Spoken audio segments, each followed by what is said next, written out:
Assalamualaikum warahmatullahi wabarakatuh. Halo soleh-solihah kelas 5, bagaimana kabar kalian semua? Semoga selalu sehat dan tetap bersemangat. Jangan lupa atur jarak gawai kalian 30 cm dari mata. Simak video pembelajaran ini sampai habis ya. Begitu banyak makhluk yang Allah ciptakan di muka bumi ini sebagai salah satu bukti kebesarannya. Salah satu makhluk ciptaan Allah yaitu hewan. Pernahkah kalian memperhatikan hewan di lingkungan sekitar kalian? Apakah hewan-hewan itu diam saja atau bergerak seperti berjalan, berlari, melompat, terbang, dan lain sebagainya? Allah telah memberikan informasi pada kita semua melalui nabinya tentang berbagai macam cara bergerak hewan.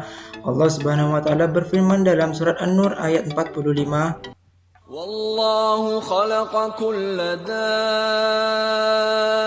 dabbatin min ma' faminhum man yamshi ala batnihi wa minhum man yamshi ala rijlaini wa minhum man yamshi ala arba' يخلق الله ما يشاء إن الله على كل شيء قدير. Allah telah menciptakan makhluk hidup dengan alat dan cara bergerak yang berbeda-beda. Apa itu bergerak? Bergerak dapat diartikan berubahnya posisi dari posisi satu ke lainnya. Ketika kita hendak bergerak, pasti membutuhkan organ gerak. Tahukah kamu apa saja organ gerak hewan dan manusia itu? Untuk lebih lengkapnya, mari kita simak video penjelasan berikut. Let's check it out. Baik, kali ini soleh-soleha kita akan membahas tentang organ gerak hewan dan manusia.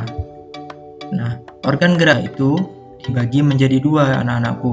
Organ gerak aktif dan organ gerak pasif. Nah, apa contoh organ gerak aktif?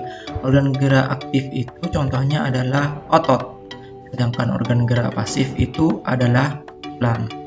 Apa sih organ gerak aktif dan organ gerak pasif itu? Mari kita bahas satu per satu. Organ gerak aktif, yakni otot, adalah organ yang memiliki kemampuan untuk menciptakan suatu gerakan. Nah, jadi otot itu, anak-anakku, adalah organ di dalam tubuh kita yang berfungsi untuk menciptakan suatu gerakan.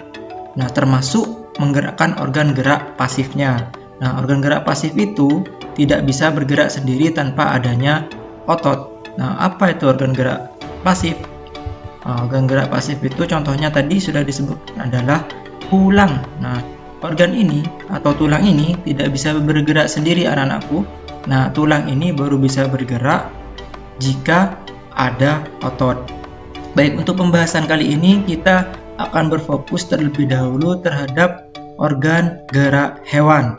Nah, jadi untuk organ gerak manusia akan dibahas di video selanjutnya. Oke, berdasarkan ada tidaknya tulang belakang. Nah, hewan itu dibagi menjadi dua. Yang pertama adalah hewan vertebrata. Apa itu hewan vertebrata? Hewan vertebrata adalah jenis hewan yang memiliki tulang belakang atau tulang punggung. Nah, ini hewan-hewan ini sering kita lihat. Nanti kita bahas ya contoh-contohnya. Yang kedua adalah invertebrata.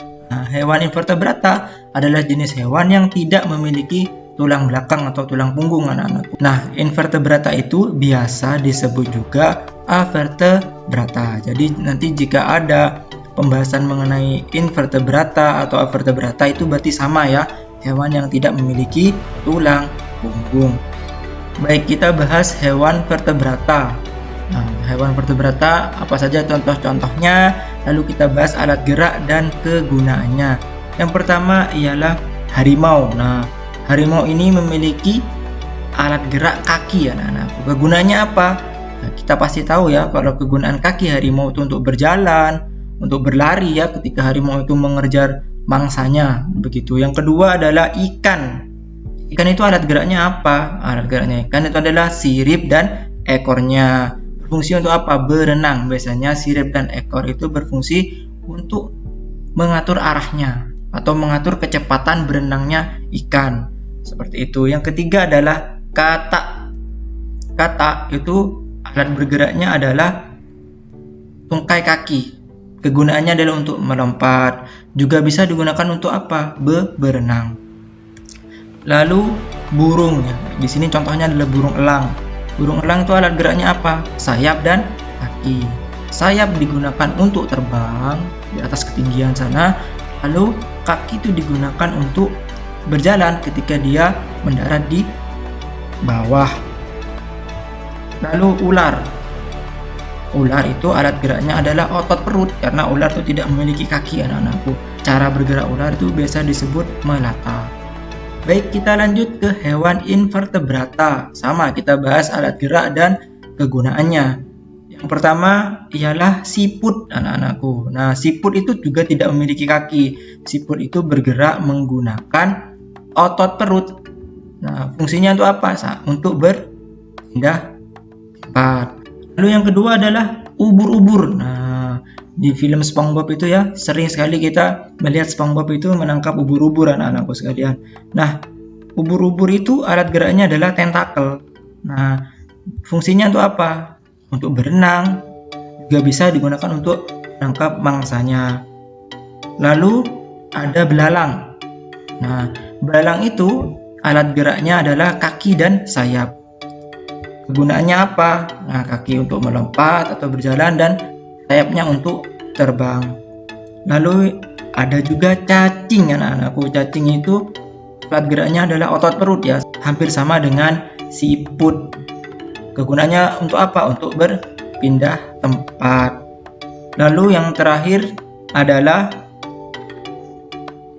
bintang laut. Nah, bintang laut itu bergerak dengan apa? Bintang laut itu bergerak dengan ampula atau yang disebut kaki tabung. Nah, jadi kegunaannya untuk berpindah tempat juga ya. Jadi di dasar laut itu, di bawah terumbu karang, bintang laut itu bergerak dengan ampula, bergerak secara perlahan. Nah,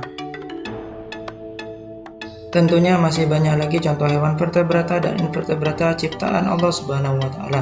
Kalian bisa mencarinya di video atau referensi lainnya. Demikian video pembelajaran kali ini, semoga banyak memberikan manfaat. Jangan lupa sholat 5 waktu ya. Arigato gozaimasu. Assalamualaikum warahmatullahi wabarakatuh.